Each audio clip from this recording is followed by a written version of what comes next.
Okay, so today's lesson, I'm going to try to keep it really short and sweet for you. It's a pretty simple idea. We're going to learn about something called measures of central tendency.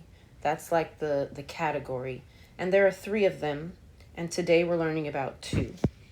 But before you can figure out any of the measures of central tendency, which are the mean, the median, and the mode, it's important that you put the numbers in order from least to greatest. Put numbers in order from least to greatest.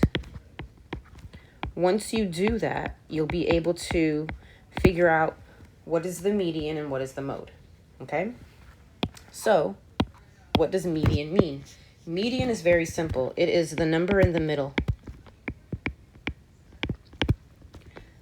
The number in the middle.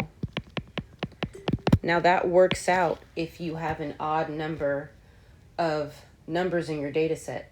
But if you have 2 numbers in the middle,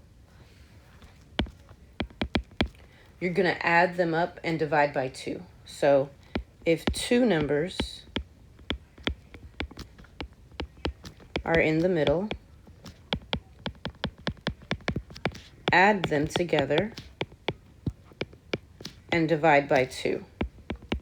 You're going to find their average, basically. Okay, so the median is the number in the middle.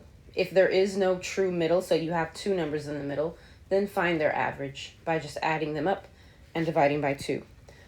The next measure of central tendency that we're going to learn about is called the mode. The mode is really easy. The mode is the number that's used the most. The number used the most. And there can be several modes, okay? So we're going to go through a couple of examples so I can kind of show you what all these different things look like.